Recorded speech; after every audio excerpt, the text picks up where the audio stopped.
आपने laser hair reduction तो सुना ही होगा, जिसको लेज़र हेयर रिमूवल भी कहते हैं। ये अनचाहे बालों को अपनी बॉडी से हटाने का एक सबसे स्टैंडर्ड और बेहतरीन तरीका है आज के दिन में। तो ये है हमारी स्किन की एनाटमी। सबसे पहले स्किन की एनाटमी समझते हैं। जो आपकी सुपरफिशियल मोस्ट लेयर है यहाँ पे, वो एपिडर्मिस है, ये नीचे डर्मिस है। अंदर एक आप देख रहे होंगे ये स्ट्रक्चर है, इसको हम बोलते हैं हेयर फॉलिकल, राइट।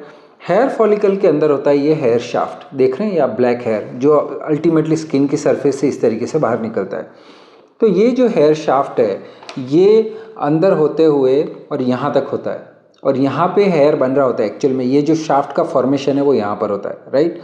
तो जब ये हेयर शाफ्ट इसके अंदर होता है और ऊपर से मैं लेज़र मारूंगा, इस लेज़र की खासियत होती है जो लेज़र हेयर रिमूवल के लिए होती है कि वो मेलानिन पिगमेंट जो होता है अपनी बॉडी में, स्किन में, यानी कि जो डार्कनेस, जो भी आप ये बाल का कालापन देख रहे हैं या ब्लैकनेस देख रहे हैं या स्किन में भी डार्कनेस जो होती है, वो सब मेलानिन पिगमेंट की वजह से होती है अपने ह्यूमन बींग्स में।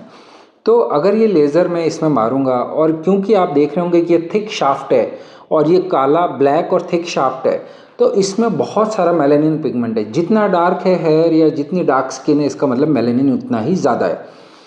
तो ये जब लेज़र जाएगी अंदर और इस हेयर शाफ्ट जो इसके अंदर है, इस फॉलिकल के अंदर, उसमें पेनिट्रेट करेगी और उसमें एब्जॉर्ब हो जाएगी। और लेज़र जब कहीं एब्जॉर्ब होती है क्या करती है पता है? उसकी जो एनर्जी होती है जो लेज़र में, वो एनर्जी कन्वर्ट हो जाती है हीट एनर्जी में वहाँ पर। तो हीट में कन्वर्ट हो गई, और ये जो शाफ्ट है वो एक तरीके से गरम पिन की तरह या गरम नीडल की तरह काम करता है उस टाइम जब लेज़र मार रहे होते हैं। तो ये इतना हीट अप हो जाता है कि यूँ मान लो कि किसी ने जैसे कि गरम सुई चुभा दी हो आपकी स्किन में। कहाँ पे? इसके अंदर। अब होता क्या है, क्योंकि इस हेयर शाफ्ट को बनाता कौन है? Hair follicle. तो हेयर फॉलिकल को डैमेज करने का ये एक इनडायरेक्ट तरीका है। कैसे? कि ये जो शाफ्ट है वो गर्म हुआ, उसने आसपास की जो सेल्स जो उसको बना रही हैं हेयर शाफ्ट को, उनको हीटअप किया, उनको डैमेज किया, और इस तरीके से धीरे धीरे ये सेल्स और ये स्ट्रक्चर धीरे धीरे डैमेज होने लगता है, और ये बाल धीरे धीरे पतला और छोटा होते जाता है। जितना डैमेज ये हेयर फॉलिकल होगा उतना ही पतला और छोटा बाल होता जाएगा विद टाइम। लेकिन क्योंकि एक बार में क्यों नहीं कर सकते? अच्छा, इसमें बताते हैं कि भाई मल्टीपल सेशन करने पड़ते हैं लेज़र हेयर रिडक्शन के। क्यों करने पड़ते हैं? अगर मैं बहुत ज़्यादा एनर्जी एक बार में इसको मार दूंगा तो क्या होगा? ये पूरी स्किन बर्न हो जाएगी। स्किन बर्न अपने को नहीं होने देना है, क्योंकि स्किन को सेफ रखते हुए लेज़र हेयर रिडक्शन करना बहुत इंपॉर्टेंट है। इसलिए बार बार लेज़र सेशन किए जाते हैं ताकि धीरे धीरे स्ट्रक्चर को ख़त्म करें और स्किन को सेफ रखा जाए। आसपास की जो स्किन है ये डैमेज नहीं होनी चाहिए, राइट। तो ये जो नियर बाय स्किन है ये डैमेज नहीं हो, और ये ऊपर से स्किन डैमेज नहीं हो, और ये बस एक इसी स्ट्रक्चर को अपने को डैमेज करना है। इसलिए बार बार स्लो हमको करना होता है इसको, और मल्टीपल सेशन में 8 से 10 सेशन भी लग जाते हैं लेज़र हेयर रिडक्शन करने में। अगेन ये डिपेंड करता है कितने सेशन लेने हैं, कि बालों की क्या क्वालिटी है, वो उनकी डार्कनेस कितनी है, और स्किन की डार्कनेस कितनी है। स्किन की डार्कनेस क्या है, क्यों इंपॉर्टेंट होती है, चलो बताओ।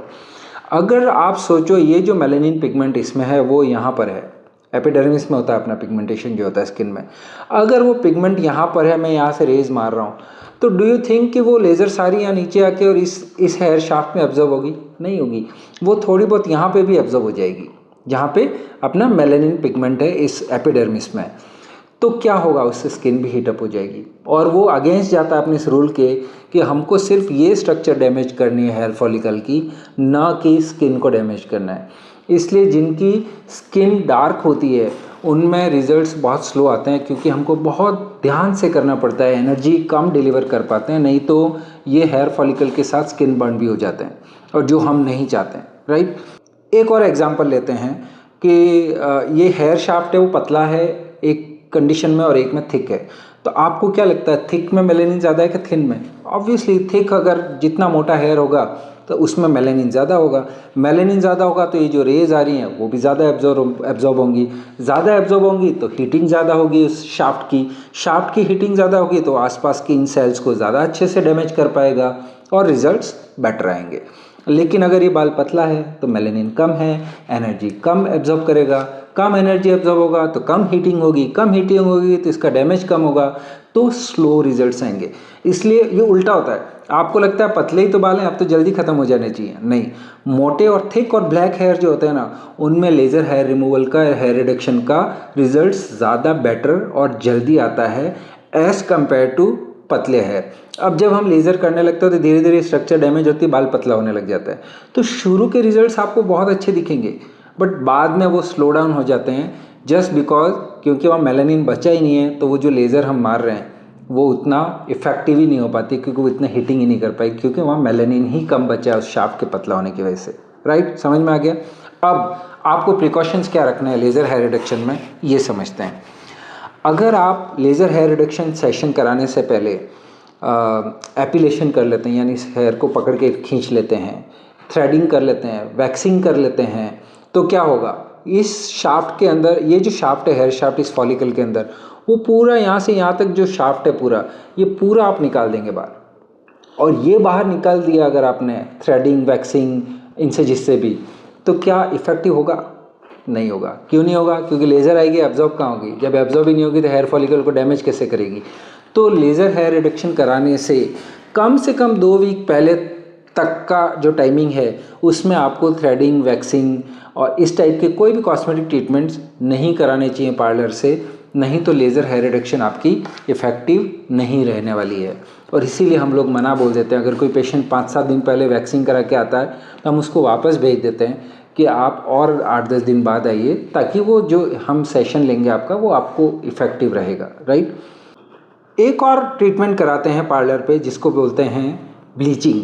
तो जब आप ब्लीचिंग करते हैं तब भी क्या होता है पता है, ये जो हेयर शाफ्ट होता है इसका जो पिगमेंटेशन है वो ख़त्म हो जाता है। और जब ब्लीचिंग करने से अगर आप इसका पिगमेंट ख़त्म, शाफ्ट तो है इस बार अंदर ब्लीचिंग में, लेकिन ये ब्लैक की जगह अब हो गया वाइट या ग्रे, तो जितना इसमें मेलानिन उड़ जाएगा ब्लीचिंग की वजह से, तो उससे क्या होगा, लेज़र इफेक्टिव नहीं होगी, क्योंकि लेज़र को एब्जॉर्ब होने के लिए मेलानिन यानी डार्क पिगमेंट चाहिए ही चाहिए। तो आप ब्लीचिंग करवाएंगे, थ्रेडिंग, वैक्सिंग, कुछ भी पार्लर का ट्रीटमेंट कराएंगे तो आपकी लेज़र हेयर रिडक्शन इफेक्टिव नहीं होने वाली है। तो कम से कम 15-20 दिन पहले करवाइए, जब भी आपको लेज़र हेयर रिडक्शन सेशन लेना हो उससे पहले होना चाहिए। इतने बीच के 20 दिनों का एक गैप होना चाहिए इन कॉस्मेटिक ट्रीटमेंट्स में, पार्लर्स के ट्रीटमेंट्स में और लेज़र हेयर रिडक्शन में। दूसरी बात, जब हम लेज़र हेयर रिडक्शन करते हैं तो हम कहते हैं कि हम पहले इसको ट्रिम करेंगे। तो ट्रिम क्यों किया जाता है? आप सोचो, मैं कह रहा हूँ कि लेज़र जब आती है रेस तो वो ब्लैक पिगमेंट में एब्जॉर्ब होती है। अगर ये स्किन पे ये हेयर्स हैं और इस पर मैं एक अपना प्रोब रख के और यहाँ पे लेज़र मारूँ तो क्या होगा?